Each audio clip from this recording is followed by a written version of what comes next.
አንድ ማህበረሰብ ለሁለት ሲከፈል መሪው ደግሞ ስደት ላይ በሚሆንበት ጊዜ አመራር መስጠት ማለት ምን ማለት ነው? የዛሬው ትንታኔያችን የሚወስደን ከ1500 ዓመታት በፊት ወደ ተከሰተ ታሪክ ነው። ግን ታሪኩ የድሮ ቢሆንም ዛሬም ድረስ ስለ አመራር የሚያስተምረን በጣም ትልቅ ጥበብ አለው። እስቲ እንግዲህ የዚህን አባት ታሪክ በጥልቀት እንመልከት። እሺ፣ ታሪኩን በደንብ ለመረዳት መጀመሪያ ጳጳስ የሚለውን ቃል መፍታት አለብን። በቀላል አማርኛ ሲተረጎም አባት ወይም እረኛ ማለት ነው።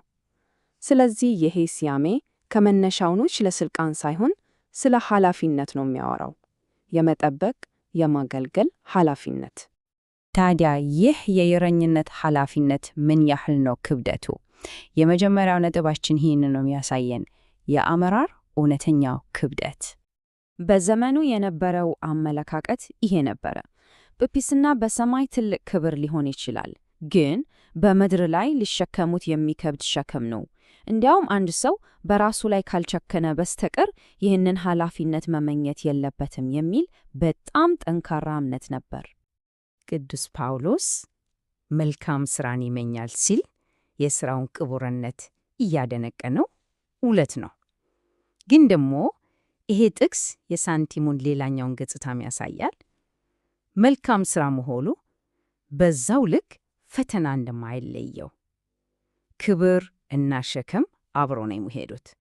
ይህን ንጽጽር የኃላፊነቱን መጠን በጣም ግልጽ ያደርገዋል። አንድ ተራ ምእመን በዋናነት ለራሱ ደህንነት ነው የሚጨነቀው። እረኙ ግን ለመላው መንጋው እሱ ነው ጠያቂው። በቃ የራሱ ጸሎት እና ጾም ብቻውን አያድነውም። ለምን? ምክንያቱም የመሪነቱ መለኪያ የራሱ ደህንነት ሳይሆን የመንጋው ደህንነት ነውና። ልዩነቱ በጣም ትልቅ ነው።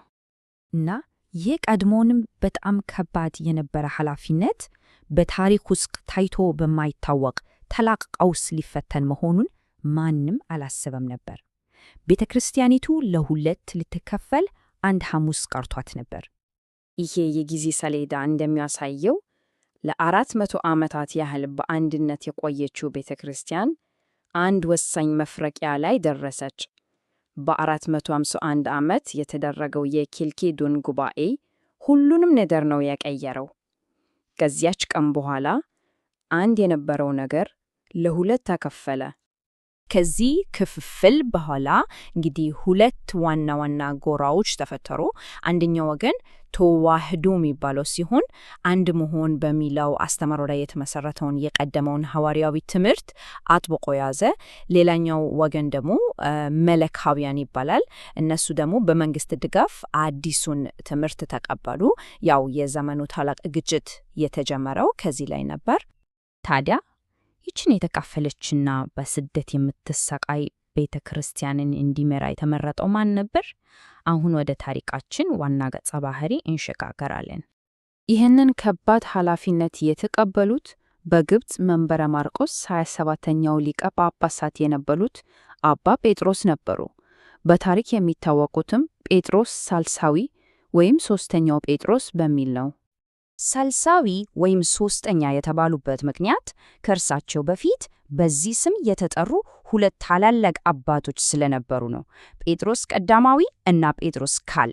ስለዚህ ስማቸው ብቻውን እንኳን የሚቀጥሉበትን ሐዋርያዊ ሰንሰለት ነው የሚያሳየው። ስለዚህ ልናስተውለው የሚገባን ዋናው ነጥብ ይሄ ነው። አባ ጴጥሮስ የተጋፈጡት ፈተና በአይነት የመጀመሪያው ነበር። ያ የእረኛ ኃላፊነት ከመቼውም ጊዜ በላይ ከብዶ ነበር። ለምን? መንጋው ለሁለት ተከፍሎ ነበርና። ታዲያ ይሄ አዲስ መሪ ይህንን ታሪክ የቀየረ ቀውስ እንዴት ገጠሙት? የመጀመሪያ እርምጃቸው በእምነትና በጥበብ የተሞላ በጣም አስደናቂ ስትራቴጂ ነበር። የአባ ጴጥሮስ ስትራቴጂ በጣም ግልጽ ነበር። አንደኛ፣ የቀውሱን መጠን ተረዱ። ከዛ ብቻቸውን መታገል እንደማይችሉ ገብቷቸው አጋር መፈለግ ጀመሩ። እድል ሆኖ ነው የምንለው። ልክ ተመሳሳይ አመለካከት የነበራቸውን የታላቋ ቁስጥንጥንያ ፓትርያርክ ቅዱስ አካኪዮስን አገኙ። በቃ ከዛ ሁለቱ ተባብረው በስብከትም በጽሑፍም እምነቱን ለመከላከል በአንድነት ቆሙ። ይሄ በጣም ትልቅ አስተዋይነት ነው የሚያሳየው። የእነዚህ ሁለት አባቶች ግንኙነት ምን ያህል ጥልቅ እንደነበር መረዳት ያስፈልጋል። ይጻጻፉ የነበረው ተራ ደብዳቤ አልነበረም። እንደውም ስለ 5ቱ አዕማደ ምስጢራት የሚያትቱ እንደ መጽሐፍ የሚቆጠሩ ጦማሮች ነበሩ። በየአገራቸው እየሰበኩ ባልደረሱበት ቦታ ደግሞ ጽሑፎችን እየላኩ በቀናች ሃይማኖት ላይ በአንድነት ደከሙ። እሺ፣ ታዲያ ይህ ሁሉ ድካማና ጥምረት ፍሬ አፈራ? የትብብራቸው ውጤትስ ምን ሆነ? እስቲ እንመልከት። አዎ፣ ጥረታቸው በከንቱ አልቀረም። በእግዚአብሔር እርዳታ እነዚህ ሁለት አባቶች በተባበረ ክንድ ሃይማኖቱን ከጥፋት ለመታደግ ቻሉ።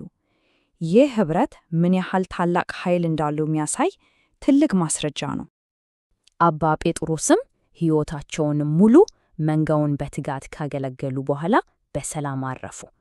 በምንጩ አገላለጽም ከፈጣሪያቸው እሴትን ሎትን ወይም የረኝነት ዋጋቸውን ተቀብለዋል።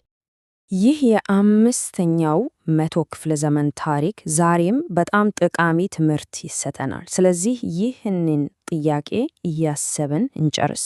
በማንኛውም መስክ በፖለቲካም ይሁን በንግድ ወይም በማህበረሰብ አመራር ውስጥ እውነተኛ እረኛ ወይም እውነተኛ መሪ የሚያሳየው ምንድን ነው?